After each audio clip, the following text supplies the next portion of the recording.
जय हिंद। स्वागत सभी का एक और वीडियो में। पूर्व की ही भांति एक और पीएचडी नोटिफिकेशन को लेकर ये वीडियो आया है आपके लिए। यदि आप भी करना चाहते हैं पीएचडी और आपका है इंटरेस्ट एप्लीकेशन फॉर्म भरने के लिए, तो इस वीडियो को देख लीजिएगा। आपके पास जितनी समझ और जितना समय हो आपके पास, ठीक। यूनिवर्सिटी का नाम है और यूनिवर्सिटी है वेस्ट बंगाल की, नाम है कोच बिहार पंचना बर्मा यूनिवर्सिटी। एक स्टेट यूनिवर्सिटी है, इस बात का ध्यान रखिएगा। और इस यूनिवर्सिटी से एमफिल और पीएचडी, जी हाँ, एमफिल और पीएचडी दोनों के आए हैं एप्लीकेशन फॉर्म। इसकी सूचना मुझे देनी है आपको और सूचना करते हैं शुरू। इस बात का ध्यान रखिएगा, 23 अगस्त को आया है नोटिफिकेशन फॉर्म को भरने के लिए और 10 सितंबर, जी हाँ, 10 सितंबर लास्ट डेट है फॉर्म को अप्लाई करने की। इस बात का रखिएगा विशेष रूप से ध्यान, चाहे आप एमफिल के लिए अप्लाई करें चाहे आप पीएचडी के लिए अप्लाई करें। यूनिवर्सिटी का नाम फिर से बता देता हूँ, कोच बिहार पंचना बर्मा यूनिवर्सिटी वेस्ट बंगाल में स्थित है, स्टेट यूनिवर्सिटी है और यूजीसी से मान्यता प्राप्त है। इस बात का भी ध्यान रखिएगा।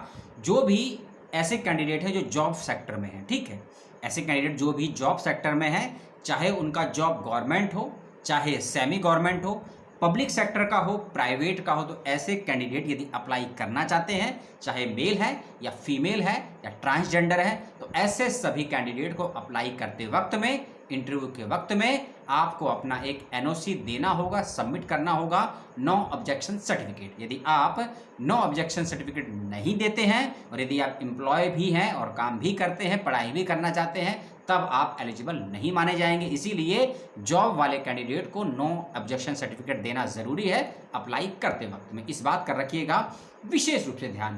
पहले हम एमफिल विषय की बात कर लेते हैं, किस विषय में कितनी सीटें हैं इसका ध्यान रखिएगा। हिस्ट्री, इतिहास में आई हैं 4 सीटें। इतिहास में आई हैं 4 सीटें, जिसमें से 1 सीट है एससी कैटेगरी की और 3 सीटें हैं ओपन यानी कि जनरल कैटेगरी की। दूसरा विषय है एमफिल का एजुकेशन, शिक्षा में 3 सीटें हैं जर्नल और 1 सीट है एससी। इसके अंदर भी आई हैं 4 सीटें। अब बात करते हैं पीएचडी सब्जेक्ट की। एक विषय है इसमें जियोलॉजी, जंतु विज्ञान होता है ना, जियोलॉजी में आई हैं टोटल 4 सीटें। 1 सीट इसमें एससी की है, 3 सीटें जर्नल है। हिस्ट्री में आई हैं 6 सीटें, 6 में से 4 सीट जर्नल है, 1 सीट एससी की है, 1 सीट ओबीसी ए है। ए बी सी करके, ए और B, OBC A OBC B करके कैटेगरी बांटी गई है ओबीसी की। उसके लिए वेबसाइट प्रोस्पेक्टर को देख लीजिएगा कि ओबीसी ए में कौन है, ओबीसी बी में कौन है। तो ओबीसी ए में आई है 1 सीट, एससी कैटेगरी में आई है इसमें 1 सीट और हिस्ट्री में आई है, जनरल में आई है 4 सीटें हिस्ट्री डिपार्टमेंट में। ज्योग्राफी यानी कि भूगोल में टोटल आई हैं 14 सीटें। 8 सीटें जर्नल हैं, 3 सीटें एससी हैं, 1 सीट एसटी की है, 1 सीट ओबीसी ए और 1 सीट ओबीसी बी की है। अगला विषय है कॉमर्स में आई हैं टोटल 2 सीटें, दोनों की दोनों सीटें जनरल कैटेगरी की हैं। एजुकेशन में आई हैं 5 सीटें, 1 सीट ओबीसी ए है, दूसरी सीट एससी कैटेगरी की है और 3 सीटें इसमें जनरल कैटेगरी की हैं। इंग्लिश में आई हैं 8 सीटें। 8 सीटों को इस प्रकार से बांटा गया है कि जनरल कैटेगरी में 3 सीटें, एससी कैटेगरी में 2 सीटें, ओबीसी ए में 1 और ओबीसी बी में भी 2 सीट यानी कि 1 सीट, ठीक। संस्कृत में आई हैं टोटल 4 सीटें, 3 सीटें जनरल की हैं, 1 सीट एससी कैटेगरी की है। ये थी सारी सीटें, किस विषय में और किस डिग्री में कितनी कितनी सीटें हैं, total seat, category wise seat. Last date आपको मैंने बता दी है और रजिस्ट्रेशन फीस इसकी है 1300। एमफिल हो या पीएचडी हो, अप्लाई करने की रजिस्ट्रेशन फीस है 1300 रुपये।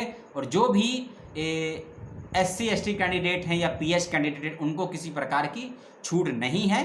फीस के अंतर्गत इस बार का ध्यान रखिएगा, वेबसाइट का लिंक, रजिस्ट्रेशन का लिंक, नोटिफिकेशन का लिंक, प्रोस्पेक्टर का लिंक, सभी कुछ डिस्क्रिप्शन बॉक्स में दे दिया गया है। इस बात का ध्यान रखिएगा।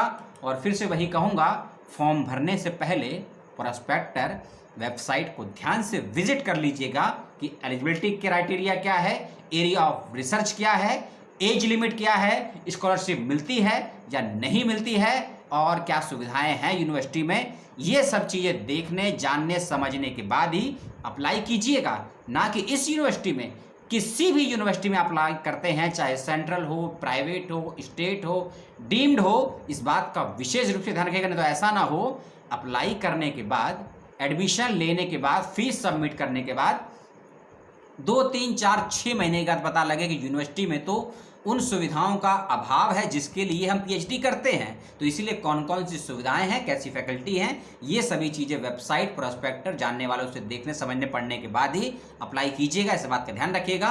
तो कौच बिहार पंचना बर्मा यूनिवर्सिटी जो कि वेस्ट बंगाल में है, इसकी थी ये नोटिफिकेशन जो मैंने आपको दी। और इस सूचना को लेकर कोई कन्फ्यूज़न, कोई सवाल, कोई द्वंद्व, कोई कॉन्फ्लिक्ट हो आपके मन में, जहन में, दिल में, दिमाग में, किडनी में,